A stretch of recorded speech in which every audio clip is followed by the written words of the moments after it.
Hi, we'll just get started right now. Thank you everyone for showing up on a Friday morning. I know some people are working from home because July 4th is coming up, but I really appreciate you guys being here. My name is Christine Hong. I am part of the International Engineering Operations team. We help to set up and expand our engineering centers worldwide, but this has nothing to do with my job. I just know Adrian, and he is a guy who is so passionate about what he does, and he has a big heart. I thought he would be a fresh breath of air for Googlers and an inspiration to all of us. A little bit about Adrian.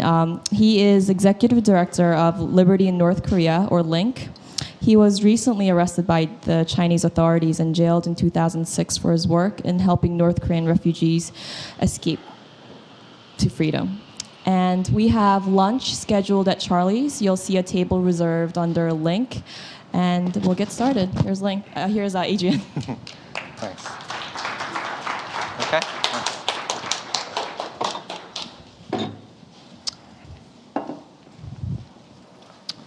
Hello, and thanks for, thank you for taking time out of your day to come hear me speak and learn a little bit more about this issue. It's probably more to hear about the issue than me.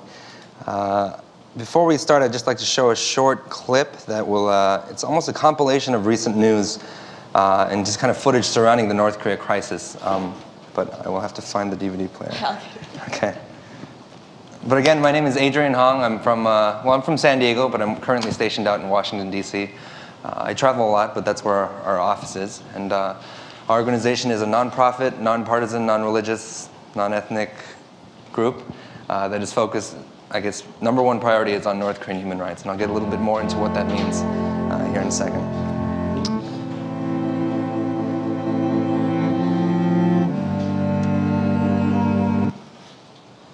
The children were starving, dying. They were literally dying under my hand because there was no food.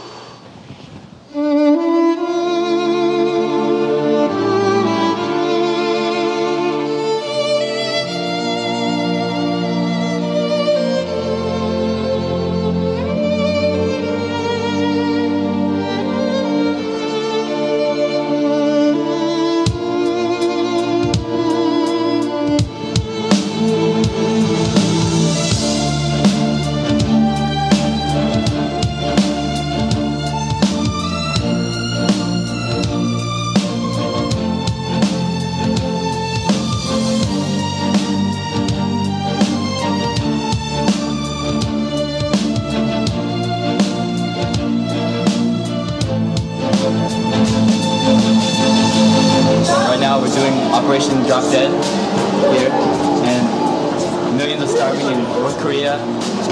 Tons are in prisoner camps. We gotta make it known. People don't care here. That's why we gotta do dramatic things like this to get people to pay attention to what's really going on in the world. That there are people only 30 kilometers north of here suffering and dying and starving and imprisoned for no reason. They have no human rights. And no one cares, and no one seems to care. So we have to go to these kind of measures to show people, to make people care.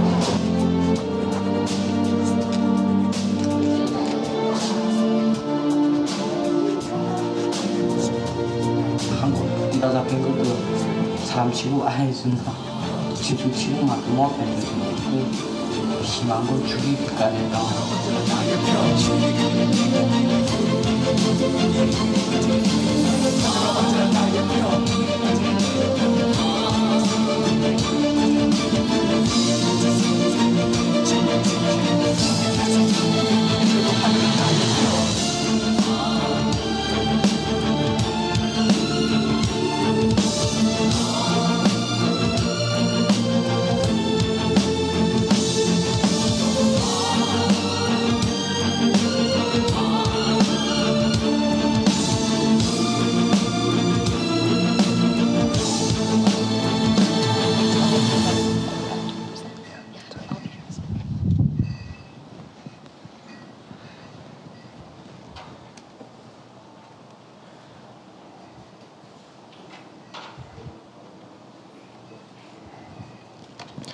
So again, my name is Adrian Hong. I'm here speaking on behalf of a group called Liberty in North Korea, or LINK for short. And I'm going to go into a little bit of background initially on what exactly we mean by North Korean human rights. How many of you were aware of, I guess, the human rights crisis in North Korea before you got the email about this event?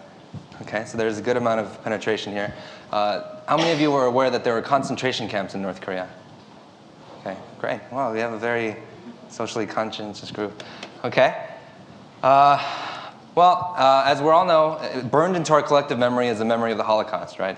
All the way as early as elementary school and middle school, when we're reading about the Diary of Anne Frank and watching Schindler's List, we have a very strong collective memory of what happened in Nazi Germany and during the Axis power, with the Axis powers. And 6 million Jews died, 4 to 5 million dissidents and criminals, not criminals, but criminals according to their state, and other people that were considered undesirable by the Nazis were executed, were killed in what is, I think, one of the darkest times of the last century.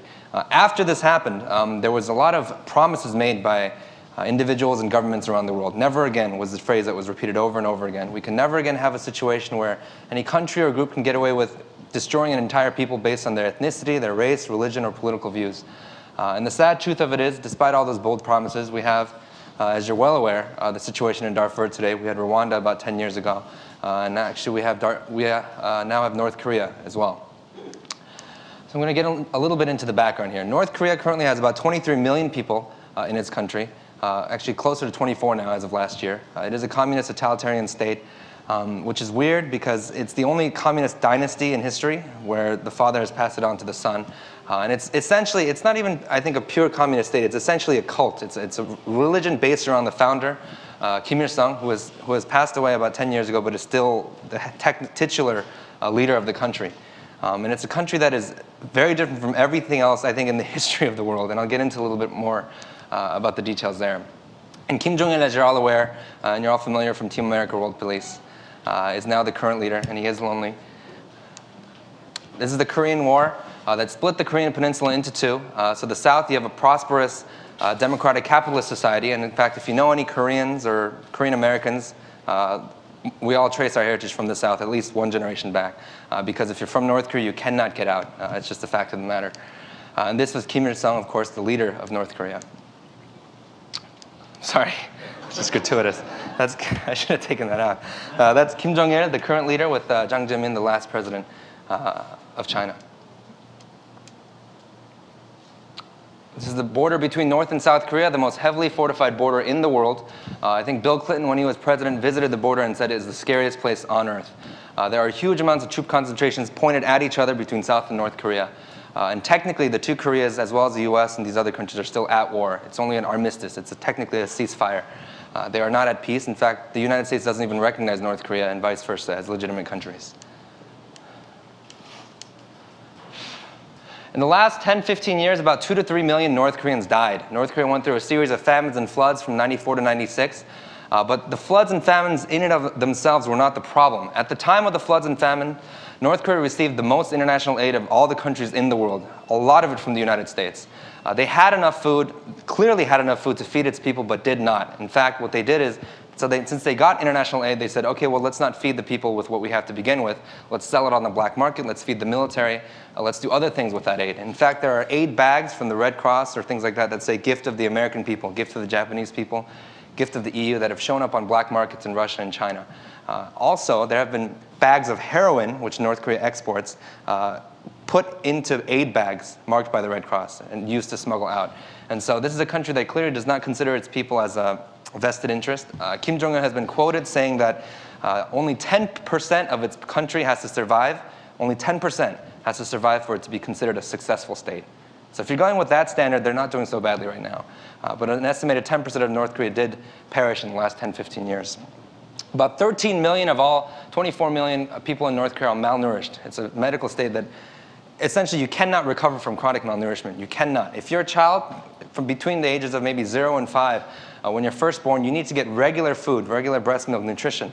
Otherwise, you will get stunted permanently, physically in terms of your growth, in terms of your height, your weight, and also mentally. You will get mental retardation because you are not able to eat functionally when you're a child. And 13 million of North Korea's population is currently like that. The average ration is 250 grams, which is a minuscule, minuscule amount. And most of the people actually don't even get that ration. The World Food Program supported 6.5 million people in North Korea up until about a year ago when they got kicked out. And then now they brought back in and they feed 1.2 million people, which means, all these statistics basically, what it means is a lot of people are starving in North Korea. 3 times as many people starved in North Korea in the last 10 years than did in the Ethiopian and Somalian famine. And so this is a tremendous crisis that very few people are aware of, and the biggest distinction with this crisis is that it's man-made. It is not a result directly of a huge, a tidal wave or a flood or an earthquake or a natural disaster. It is inherently man-made, and that is why I think it warrants our attention a little bit more. A 7-year-old North Korean child is 105 centimeters metric, and a 7-year-old South Korean child is 125 centimeters. That's the average height between the 2 countries. Now, these 2 countries were not separated until about 1950. They were one country for 5,000 years. So they're the same DNA, the same genetic makeup, but that's the height difference on average, just at 7-year-olds. Once you get older, the average height for the North Korean military is around 5 feet solid for the military. And even at the DMZ levels, you can see the major distinctions between South Korean soldiers and American soldiers, as opposed to North Korean soldiers. In terms of health, there is no public health infrastructure whatsoever. The hospitals are overrun. There's no electricity going throughout the country. There's a lack of clean water, and there's a huge, huge epidemic crisis with typhoid, scarlet fever, tuberculosis, and diseases like dysentery. Things that, did anyone play Oregon Trail when they were in elementary school? You have died of dysentery. That still happens in North Korea. Weakened immune systems cause deaths from the common cold because your system cannot fight it off. Something we get over with a night's sleep and Dimetapp, or Robitussin if you don't like Dimetapp. It kills people in North Korea. They die from this because there's a weakened immune system because they don't get basic food every day. And finally, as I mentioned earlier, there is stunted growth and severe brain damage in a whole generation of North Korean children. So that is essentially the context, the background of the situation in North Korea, without even getting into the human rights situation. Already, we're starting off from severely malnourished population, no medical care and public health situation, and everybody inherently is born and raised with stunted immune systems and just health in general. This is, on the right, you see there are 2 North Korean refugees. They're aged 21 and 22 years old. On the left, that's myself. So those 2 gentlemen are very, very, very small for their age. In fact, they were joking around. They looked like hobbits, and they were joking around about that. But that's the result of a generation of physical stunting. This is actually in one of our underground shelters in China that I'll get into. In North Korea, the only information that you get from anywhere is from the government directly. Outside radio, news, television, print media is all banned, which means the only source of information, whether it's about history, current affairs, or politics, is from Kim Jong-un and the leaders. If you are caught reading or listening to outside radio, whether it's South Korean or Russian or Chinese or American, if you're caught reading outside magazines and newspapers, if you're caught changing the wiring on your television or radio so you can get outside broadcasts, you are sent to a concentration camp. That is the reality of what's happening in North Korea. So you have a whole generation. Back when we were talking about not the Soviet Union and the Cold War, you had Eastern Europe and you had the Soviet bloc where there was an amount of propaganda and brainwashing involved. But you could always still turn the channel and listen to Voice of America, or Radio Free Europe, or BBC, and you could get an alternative view, and you could get a sense for what was really happening behind the propaganda. Not to mention the additional fact that many of the people that were living during Stalin's reign and after that had already been born and raised before that happened, so they knew that the outside world was not really like that, and they bought into the propaganda just for appearance's sake. In North Korea, it's been there for over 50 years. You have people that are born and raised in the system and know nothing else. So when you're talking about helping North Korea, or reunifying with North Korea, as the South Koreans say, or engaging North Korea, you're dealing with 23 million people that don't know what the real world is like. It's literally like unplugging from the Matrix. And it sounds like a corny analogy, but it literally is that bad, where you have people come out and they're shocked that there's cars everywhere in America, or they're shocked that South Korea is not a victim of nuclear holocaust, or they're shocked that Americans don't have horns, which actually North Korean children's textbooks have Americans with horns and tails with pitchforks, believe it or not. That's how far the propaganda has gone. And the fact that you have full-grown adults believing that and getting shocked that that's not the case says a lot about their mental condition. There are no freedoms of speech, religion, assembly, movement, anything. Every fundamental freedom that exists in the world, in this country in particular, every fundamental freedom that is guaranteed by the Universal Declaration of Human Rights does not exist in North Korea. You cannot express, even saying, today's rations were not so great, is enough to get you to a concentration camp. In the past, we've had refugees testify that they had been, for example, there was a magazine with a picture of Kim Jong-il, and they put a cup down on it, and the condensation left a ring.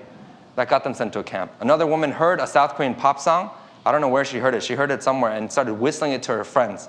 Her 3 friends got sent to a mid-level labor detention camp, and she was sent to a concentration camp. The other thing that's severe about North Korea's system, there's about 250,000 in the concentration camps now. And for example, if Christine were to commit a crime today, and she said, oh, you know what, today's lunch didn't really taste that good, that is interpreted as being the state is not good, the country is not good, the leadership has failed us in one way or another, and it's supposed to be a socialist paradise. When she says that, she goes to concentration camps, but Kim Il-sung has a principle that says 3 generations must be punished for every crime to wipe out the seed of dissent, which means her children and her children's children, or her parents and her children, are all sent with her. North Korea is the only country in the last 300 years that criminalizes children for political crimes. Mao, Hitler, Stalin, they all did not throw children into political camps. They did it for ethnic reasons, but other things, but for actions, they did not. If you're a 2nd grader and you go, you know what, it's kind of weird that Kim Jong-il gets all of our food and money and we get nothing. I mean, you're a 2nd grader, you're precocious to say what's on your mind. You will go to a camp and you will send your parents and relatives with you. There's a gentleman named Hwang Jung-yup who's over 80 years old. He was the highest ranking North Korean defector ever to leave that country. He defected through Beijing and ended up in Seoul. He lives essentially under house arrest in Seoul now. When he defected, 70 households, that means 70 families that were somehow related to him, were all sent to concentration camps.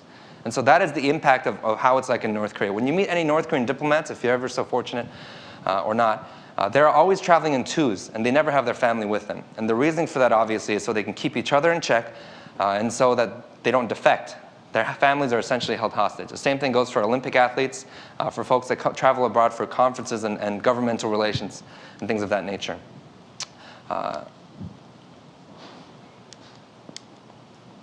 This is the map of the network of North Korean concentration camps that we know of. And many of these are accessible by our favorite platform, Google Earth, as well. In fact, that's been a tremendous tool in helping spread awareness about these issues.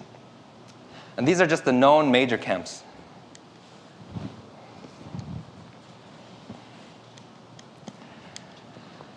Back during the Holocaust, the excuse a lot of people made was that we did not know, that it was outlandish and ridiculous that human beings are capable of such things, gas chambers, human experimentation, Zyklon B, that they could not conceive of a government institutionalizing and turning their energies to creating an infrastructure to kill people in that huge number, to have train lines going to concentration camps, to have guards whose sole function was to kill people the fastest, to recycle human hair, human bones, to remake goods for the war movement. That was ridiculous and inconceivable for the outside world. And then obviously at the time, a lot of government officials actually knew this to be true. But after the war ended, the world was stunned.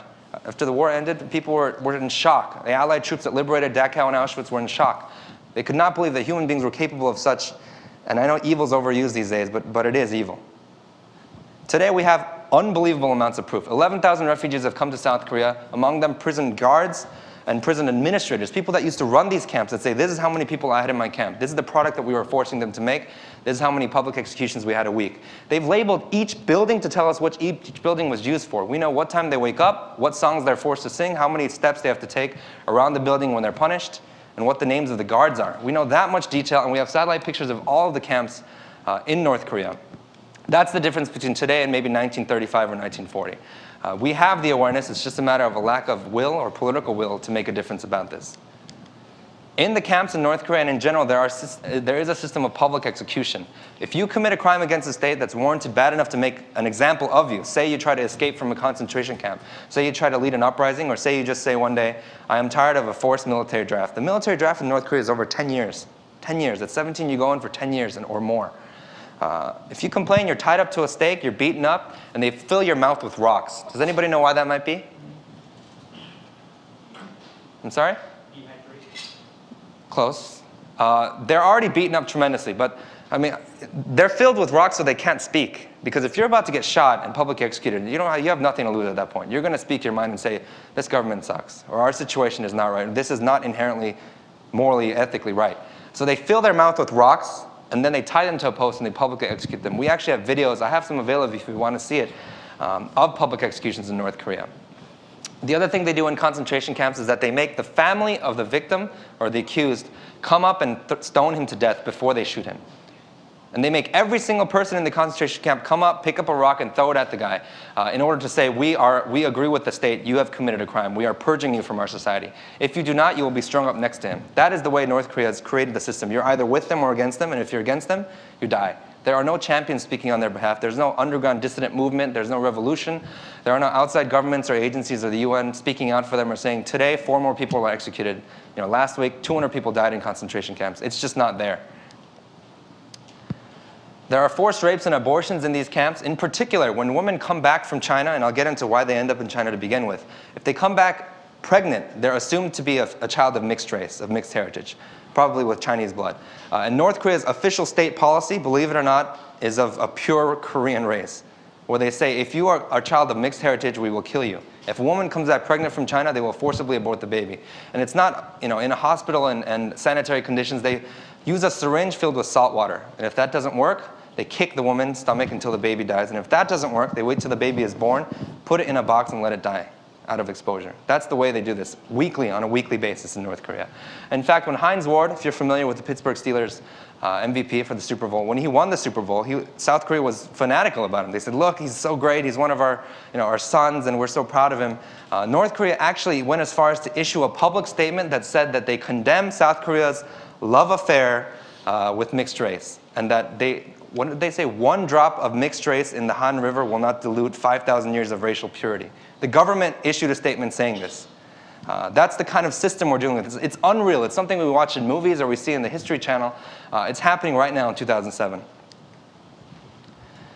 Infanticide, as I mentioned earlier, is widespread in that country. Hot boxes. This is basically, it's literally a box just the size of a human body where you crouch down. And you cannot move, and it's just in the sun, and you bake there forever. They leave you out there for weeks if you do anything that's seen as any hint of rebellion when you're in a concentration camp. Defectors have testified that they would sit in these boxes for weeks, burning their flesh, because obviously they can't move, and it's made of metal.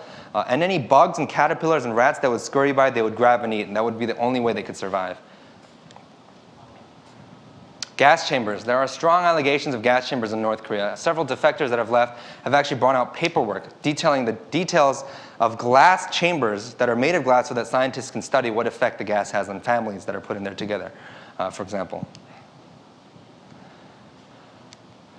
One story, personal anecdote that I have, we were with a bunch of defectors that came to Washington, D.C., and we were helping them tell their stories. And they were all arm wrestling each other. They were like children. They were all arm wrestling each other.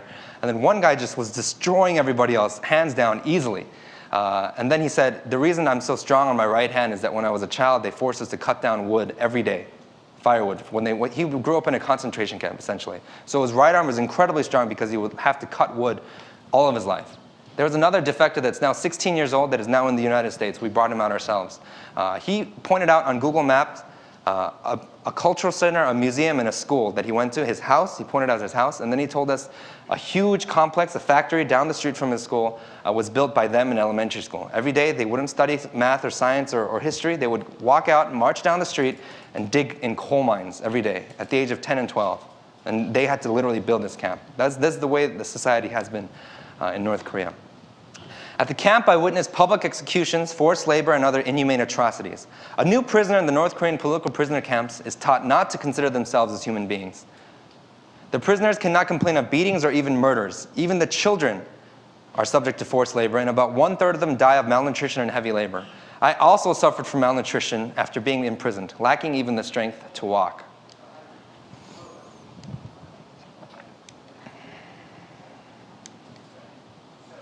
I witnessed a whole family being tested on suffocating gas and dying in the gas chamber. The parents, son, and a daughter.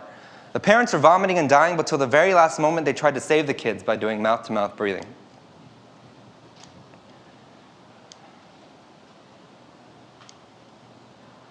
Later, in 10 years or in 60, it will surely turn out that quite a lot was known in 2004, or now 2007, about the camps of North Korea. It will turn out that information collected by various human rights groups, South Korean churches, oddball journalists, and spies added up to a damning and largely accurate picture of an evil regime. It will turn out that there were things that could have been done, approaches the South Korean government might have made, diplomatic channels the US government might have opened, pressure the Chinese might have applied.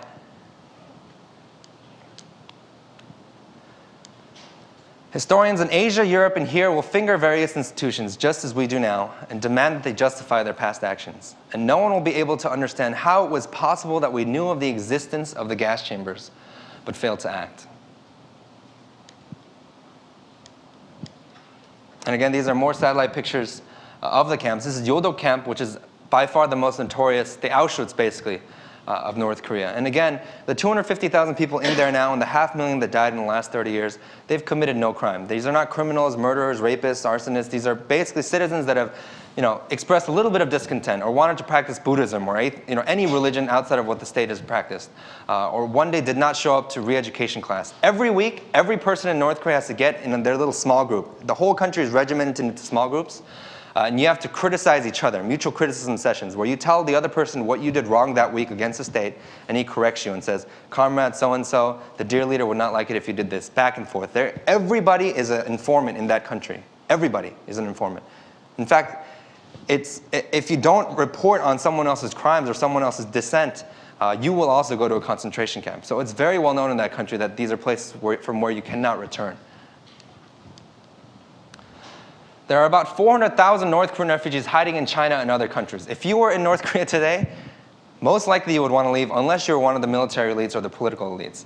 And so they obviously try to leave across the border into China. Now, the border between China and North Korea is a river. At some points, it's no wider than from here to that door over there. And at some points, it's only up to knee height. So the average person can probably sneak out. Every 50 meters along that border, if you ever visit there, you'll see them. There are little bunkers of wood with North Korean soldiers sitting there pointing at China. For any refugees that might run across, they literally shoot them in the back and that's it. If the Chinese authorities will catch you, they will send them back to North Korea. North Korea's constitution, their actual law, criminalizes leaving the country without permission. That's a UN universal human right to freedom of movement. But in North Korea, you cannot leave without permission. You can't even leave your hometown. If you run out of food or your electricity doesn't work or there's no clean water, you will die. If you know for a fact the town next door, literally if it's 50 meters away, if the border's right there, you cannot go over and get food or water. It's criminalized. You need a permit, an actual permit from the government to leave your town. To leave the country is treason. No matter why you leave, if you accidentally got drunk and stumbled over, if you were hungry, if your little sister ran across and you went back to get her, or if you were trying to defect, whatever your reasoning was, if you leave that country, you've committed treason, and it's punishable by death in that country. Which means we have about 500,000 North Koreans running around in the underground in China and Russia and these other countries, Thailand, Vietnam, that are in hiding from their authorities. And China actually in particular hunts them down and sends them back to North Korea. Amnesty International has reported that they're wired through their collarbones. Because they can't afford handcuffs, they literally wire them through their collarbones, put them in trucks and send them back. Other refugees have told us that they literally put barbed wire through their palms and then tie them. And we've had refugees show us their scars here in their hands. And they actually mark them physically so they know how many times they've been caught.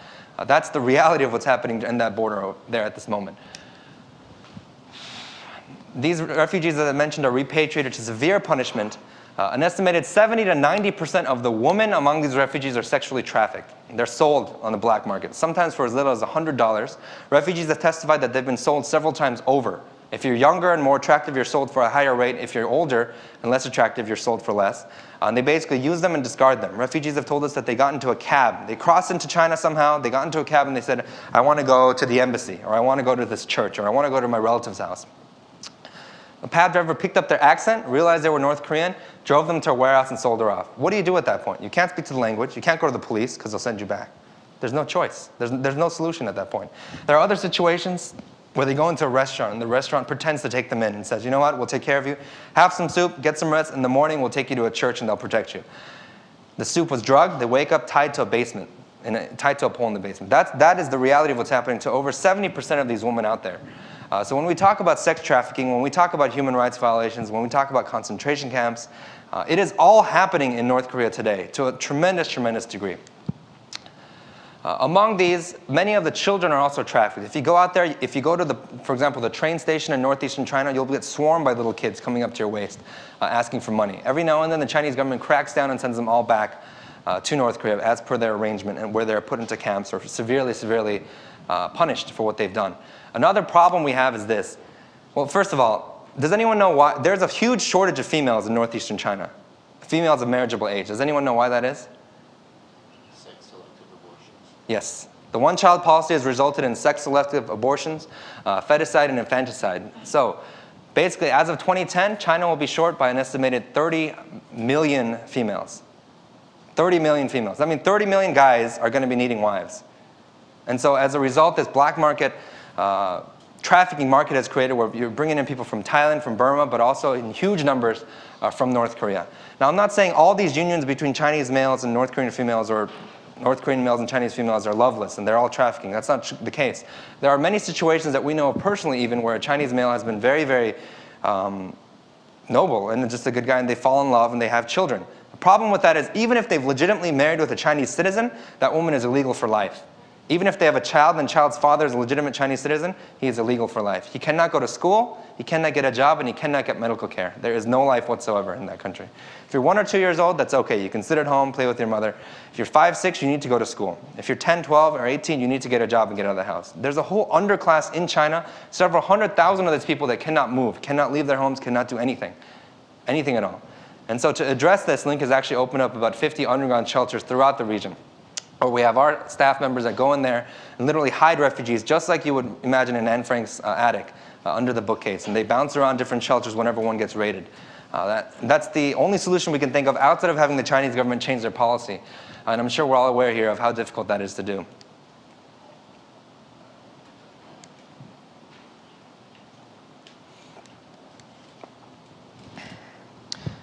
The International Convention on Refugees defines a refugee as a person who is outside his or her country of nationality or habitual residence, has a well-founded fear of persecution because of his or her race, religion, nationality, membership in a particular social group or political opinion, and is unable or unwilling to avail himself or herself of the protection of that country or return there for fear of persecution. All this fancy talk basically means you cannot go back to your home country because you will be killed or punished. All of these refugees in China effectively fall under that category. And so the UNHCR, which is a UN agency that deals with refugees, should, by all rights, go into China, find these people, give them certificates and say they're refugees, and protect them from repatriation to North Korea. It does not. Not whatsoever. There is no agency in the world that is protecting North Korean refugees right now. There are limited amounts that have escaped, whether they crossed on foot all the way to Mongolia or Thailand or other countries that might let them out, or somehow they've gotten the guts to jump a fence into an embassy, like the Spanish embassy, and ask the Spanish to send them to the US or to South Korea. By and large, most of these people are just rotting away in basements. They cannot do anything because the Chinese government will hunt them down, especially in advance of the 2008 Olympics, when it's China's time to shine on the world stage. So these people are literally being chased down, being hunted, and sent back in large numbers at the moment. This is the border between China and North Korea. If you look here, this tiny little bit of water, that's the river. That's the Tumen River. So you can imagine how easy it is for a refugee that's living across the river and starving or being persecuted to cross over into China. And China to them is a whole new world. It's shocking when they hit China. They see the amount of cars and television and media, the fact that you have more than one channel on TV, the fact that you have more than one type of cheese in a supermarket. I mean, it's shocking to them. They're stuck in a time warp. So the transition from there to South Korea is huge. And then from there to the United States is tremendous. It's life-changing for them. But 400,000 of these people are living out there right now. Back before the Civil War in this country, we had something called the Fugitive Slave Act. Does anyone know what that is? Yes? Feels like class. Okay, sure. He does know. Essentially, the northern states were free. The southern states held slaves. And so many slaves escaped from their plantations to the north, to places like Connecticut and New Jersey, and declared their freedom that the southern states rebelled and said, we want you to pass Fugitive Slave Acts, which basically said, if a slave would escape to the north, we will send them right back to where they came from. And what would happen when they got sent back? They would be tortured, they would be raped, or they would be killed. It was not illegal to kill your slave at that time. It's a dark chapter in American history. It's a time when we compromised our morality for the sake of political stability, I would say. And it's happening again. This is just exactly what South Korea, what China, what a lot of these countries are doing. They are sending back refugees or taking in only minimal amounts and discouraging them from coming for the sake of good diplomatic relations with North Korea. This is a detention center in China. This picture was taken by myself, and I'm not particularly ninja or CIA trained. Literally, we just went up there and took a picture. That's how real and accessible this is. This is where they process North Korean refugees before they're sent back to North Korea proper. We know for a fact that several people have died there because we've counted the number that have gone in, and fewer numbers have come out. In fact, the mother of one of our activists in China also perished here. This is a North Korean defector who was formerly a member of Kim Jong-il's Joy Team. Kim Jong-il, and this sounds ridiculous, has a squad of about 2,000 women. They're split up into 3 categories: happiness, satisfaction, and Joy Team. They make up singers, dancers, gymnasts, and also people that perform, obviously. It's essentially his personal harem. And she escaped when she was on the Pyongyang's official gymnastics team, and she came out to testify at the United States about this. We've had defectors testify in the Senate. This woman on the upper left, she is the one that sung a South Korean pop song and got sent to a prison camp for whistling a South Korean pop song. These people have testified in agencies throughout the world, at the US Senate, the House of Representatives, the United Nations, the European Union, and nothing is being done for them. Nothing at all. And I can say that very clearly, there's nothing being done for these people. So Link initially started as a reaction to this. When you hear about these things, your first reaction is, wow, that really sucks. Your second reaction is, well, someone must be doing something for this, so I'll just help them. That's how we started, and we discovered that nobody was doing anything about this. And if they were using human rights as a means to an end. And we felt that it needed to be a movement purely for the sake of human rights. So we started out in the typical amateur grassroots way. We had some concerts for them, benefit concerts. We had protests. We had defectors speak. This is outside the Chinese embassy, the Chinese mission actually in New York to the UN. And they usually shut down and lock up and kick us out when that happens. We had artists starting to prepare art for this cause and major forums where we had defectors speak about their experiences all over the country. And since then, we've actually broached out to 100 chapters worldwide, all the way in Australia, South Korea, EU countries, and throughout the United States and Canada. In the last 3 years, we've actually developed a great deal beyond that to where we got a little bit more sophisticated. About a third of what we do is based on advocacy, a third of it is based on awareness, and a third of it is on underground work. And I'll get into that in a minute.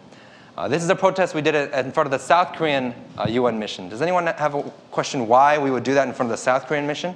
After all, it is a capitalist free society. They are not actively running concentration camps.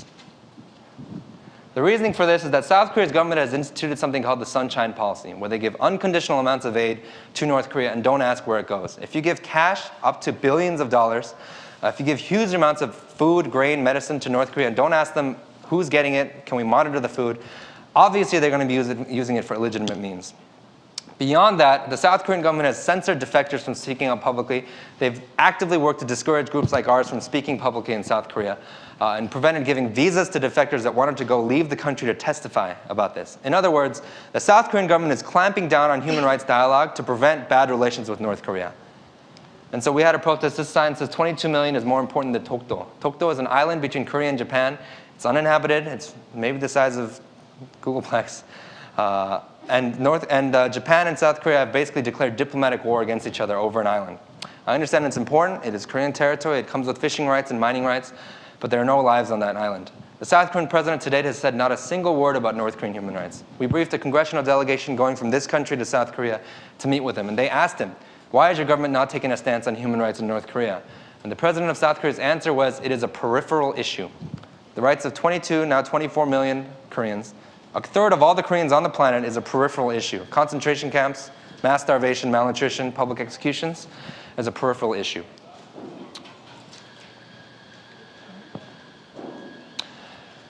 And so generally, you can separate our work, as I mentioned earlier, into advocacy, 3 different categories. The first category is advocacy. We do briefings of governments worldwide. I just met with the Canadians and the French, the European Union. We travel all throughout the world. I was at the Human Rights Council in Geneva. We're trying to exhaust all available diplomatic resources to get this resolved because we're not advocating war or military intervention. We're advocating saving their lives. Our point is that what's happening in North Korea constitutes crimes against humanity. And it does legally. By the legal definition, it does.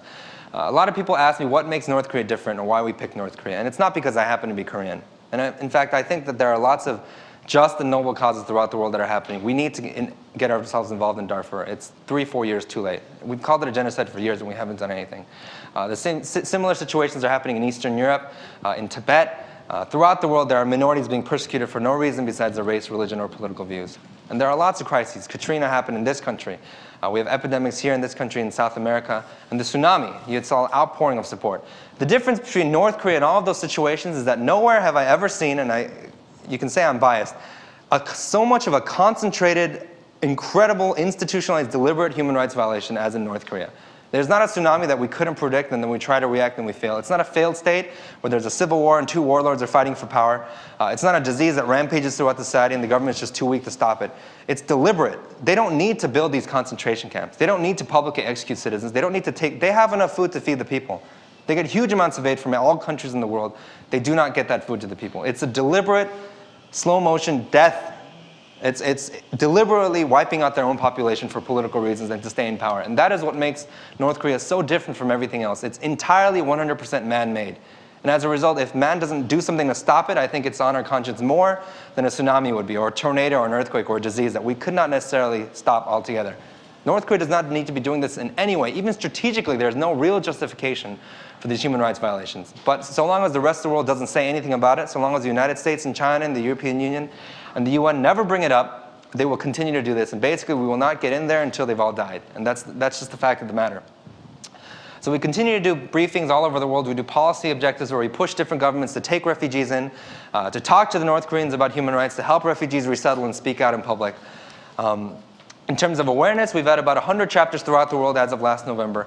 We do a lot of mainstream media outreach. We're working on, for example, Hollywood that does movies on North Korea. We push them to make sure they include an element on human rights.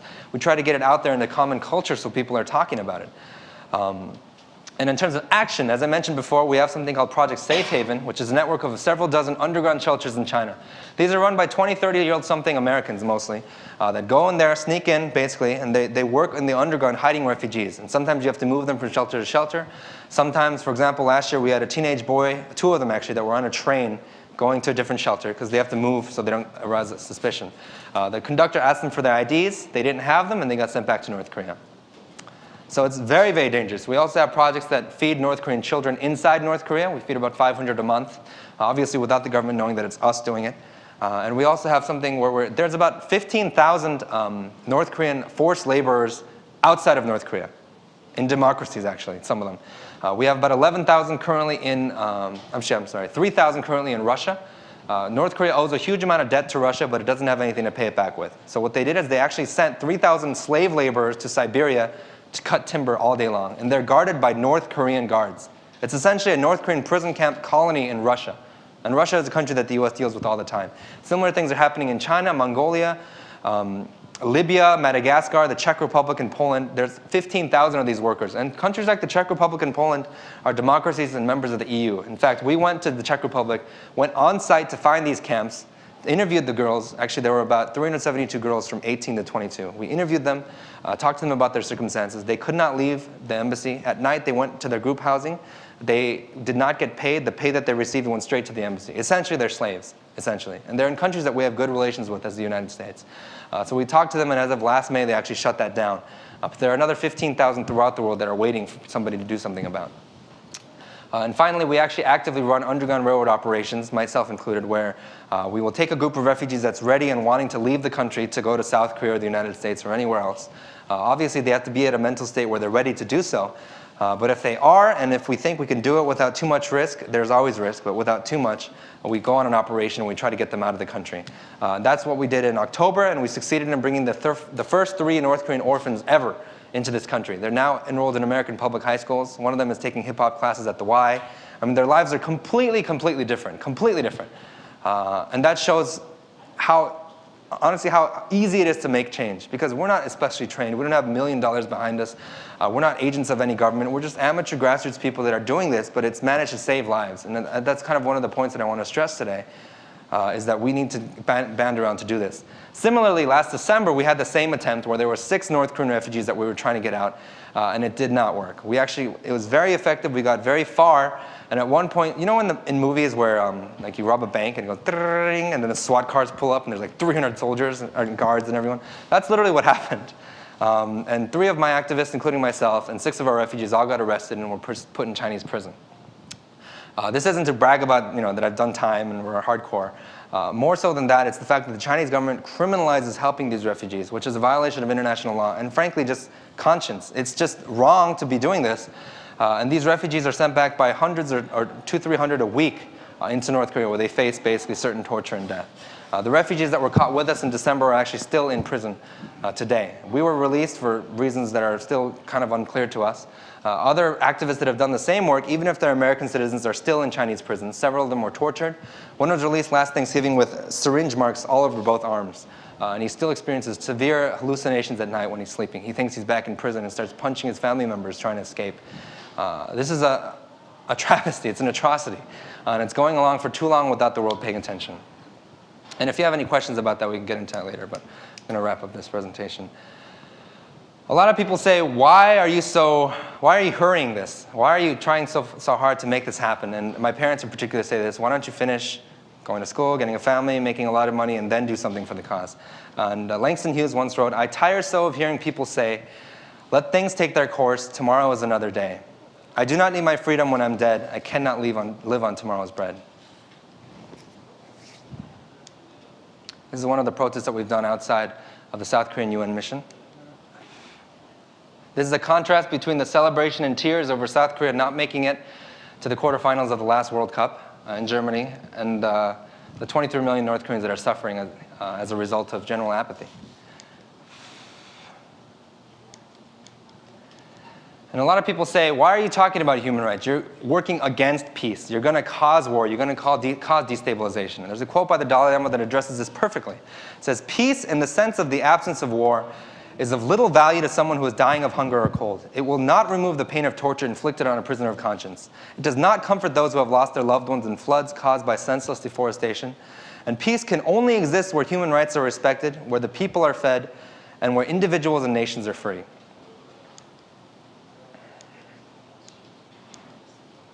And these are diplomats walking right by our demonstrations into their offices. Finally, as long as one dissident is in prison, our freedom will not be true. As long as one child is hungry, our life will be filled with anguish and shame. What all these victims need above all is to know that they are not alone, that we are not forgetting them, that when their voices are stifled, we shall lend them ours, and that while their freedom depends on ours, the quality of our freedom depends on theirs. Our lives no longer belong to us alone. They belong to all those who need us desperately. This is Elie Wiesel. He's actually a Nobel Prize-winning author, and he's actually that guy right there. He is a survivor of Auschwitz camp. He's a Holocaust survivor, very well known. He's actually based out in New York. And his argument is very clear. We are not truly free until everybody is free. And the people that are not free need to know that we are doing something for them. I know this firsthand after what I experienced in December. Being in the prison sucks, especially a Chinese prison.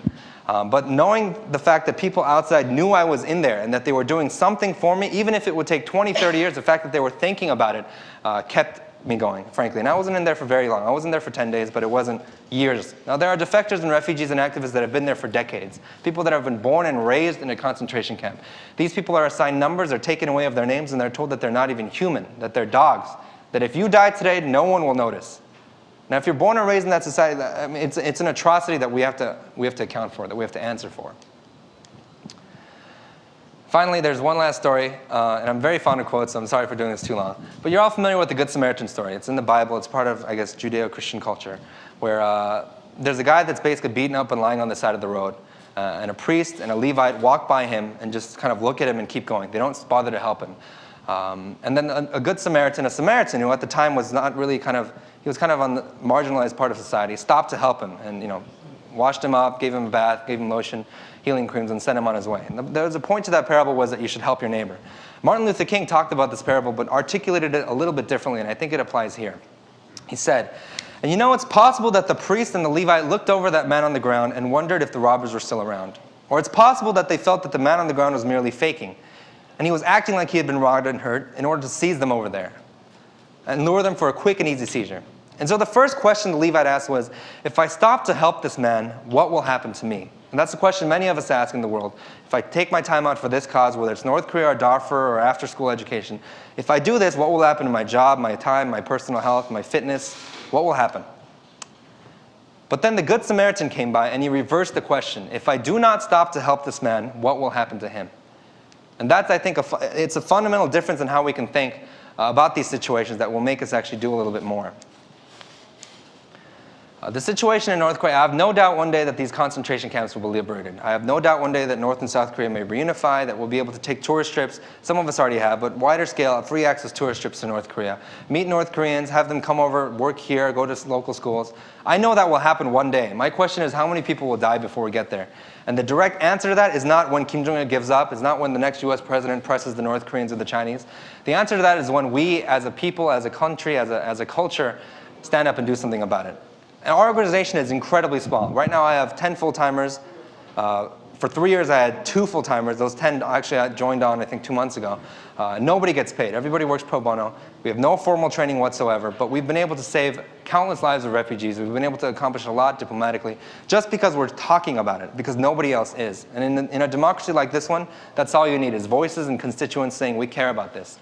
But until that happens, these people will continue to be in this situation. And every man is guilty of all the good that he didn't do.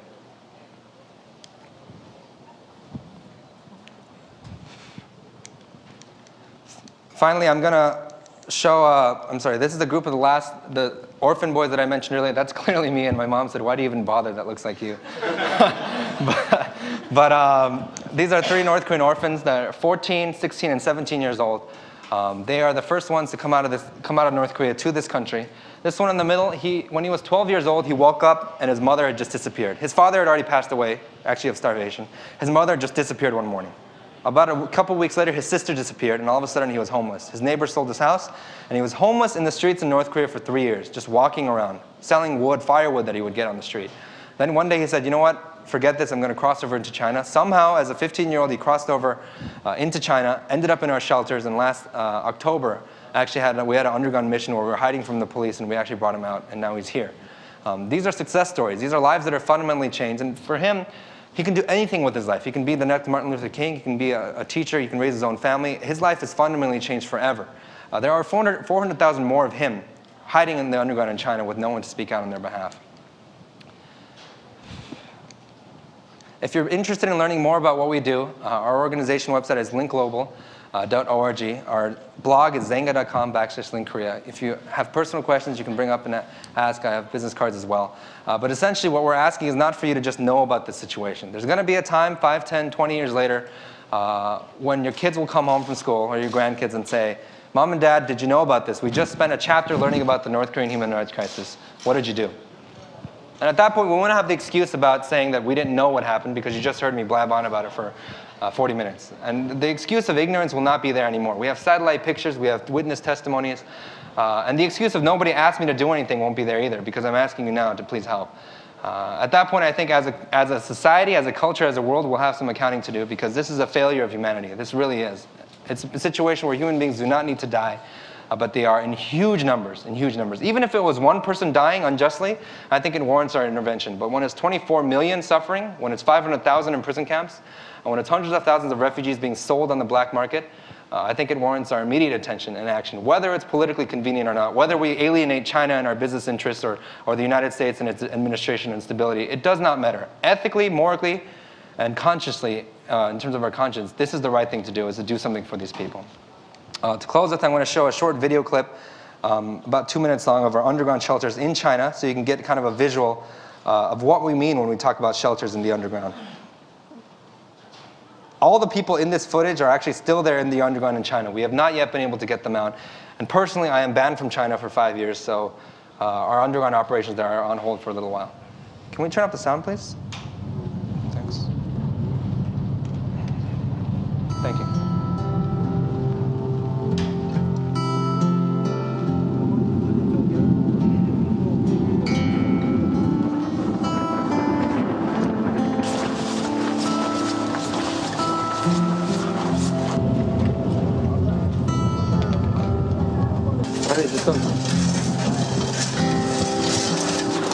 Okay, we're at the Tumen River at the border, China and North Korea. Is that North Korea right over there?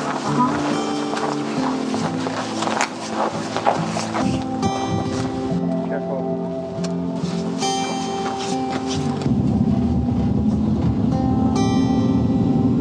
Detention center built solely to house and jail North Korean refugees before they're sent back.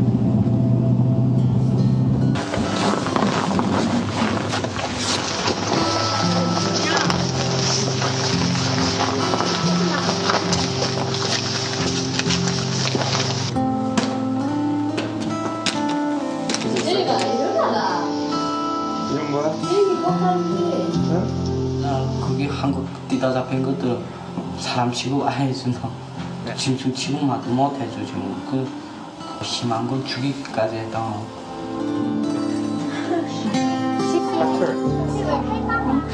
몇 살이야, 몇 살?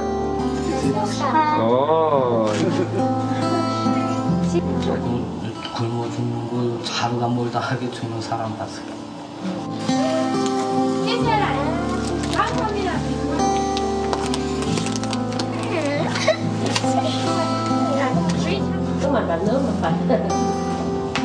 잡혀가기만 교회 다녔던 거 아무도 안 되고 한국 가다가 잡혔다 나서 두 가지 다 걸리고 딱 내 죄를 문건을 딱 줘야지.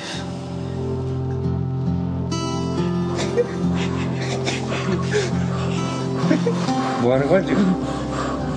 네. 몇 몇 살이야? 몇 살인가 물어봤는데 대답도 없어요. 6살이요.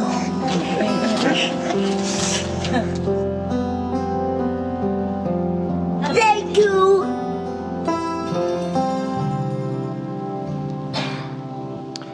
If you'd like to get involved in helping out with this situation, please again check the website, linkglobal.org, and sign up for the listserv. We do have times when we need just literally mass manpower for petitions, advocacy work, and things of that nature. Specific things we need, nobody in the office gets paid, and that's okay. The funding goes directly to our shelters, but you'd be surprised how little we get a month. It's literally a couple grand a month that funds 50 underground shelters, underground operations, briefings with different governments, all of that, which means a little bit more money can make a huge difference and can literally save lives. I had a refugee come to me, and he was about 30 years old. He was very sheepishly looking at me the whole time like he wanted to say something, and he didn't. And I asked someone else with him, does he want to ask me something? And he said yes. He said he cannot see, he cannot cross the street because he's almost blind, and that he wants to know if I can get him some glasses. So I was like, of course I'll get him glasses. You know, I was thinking lens crafters, $70. He says it'll cost $4. For years, he could not walk across the street properly without an escort because he couldn't see, because his eyesight was so bad because of a lack of $4. That's the situation that they're in. The refugees that I showed you in their pictures, 14, 16 years old, I asked them, after I got arrested and the 6 refugees are still in prison, obviously I had a moral kind of crisis where I was thinking, is this the right thing to do? 6 people are now in prison because of this. And I asked him, what if you had gotten caught while trying to escape? How would you have felt? Would you have been upset? Would you have regretted it? And he said, one day in America is more than a lifetime in Korea, is more than North Korea, is more than years in China. He said that at any time they would have a little bit of fun and start laughing, they would all of a sudden have to stop themselves for fear of getting reported by the neighbors. That they could not get a good night's sleep because they would wake up with nightmares that Chinese guards had come in to arrest them. That's the reality for these people. So in terms of things we need, if it's in your heart to donate, you can. If you'd like to help out in advocacy, you can. Even specifically with Google, about 80–90% of these concentration camps are just blurs on Google Earth. We cannot see them. And I know that recently in the news there's been announcements with partnerships with nonprofits where you get higher resolution pictures, satellite imagery for some of these sites. For example, in Darfur with the Holocaust Museum. Those are some things we need because we can say, go to this location on Google Earth, but there's nothing there. You can't see anything. And that's a huge tool to promote awareness and engagement from the grassroots. There are lots of specific things like that if you have questions, but I know we're short for time, so maybe we'll take 1 or 2 questions. Yeah, 1 or 2 questions, and then we'll break for lunch. Does anybody have any questions or yes? Why is this a bigger deal in South Korea? Why is there that uproar? Good question. The question is, why is this not? Is this mic on? Why is this not a bigger deal in South Korea? Why is there no national uproar? The easiest answer for that is that South Korea likes its economy as it is. It went through some hardship in the 60s and 70s. It had the IMF crisis in the 90s, and now they're actually the 10th largest economy in the world. And their reasoning is, if we harass North Korea about human rights, they will destabilize, they will declare war, they might attack us, or even if they collapse, their refugees will come to South Korea and become basically a huge welfare population. The argument is entirely based on economy and on stability. That's what it is. You would think that South Koreans would be the most active given the fact that they're literally blood brothers and sisters, literally. In fact, some of them came from North Korea in the 60s and immigrated here or to South Korea. But the South Korean government for the last 15 years has clamped down on information to where, believe it or not, after sitting through this, you now know more than average South Korean grad students on this issue. In fact, we had a lecture at the Center for International Studies in South Korea, and they didn't know about concentration camps happening 15 minutes north of them. So that's the situation that the South Korean people are in as well. So I think it's up to the grassroots everywhere else that know about this to do something about it. Any other questions? Okay. Well then, Christine. Thanks.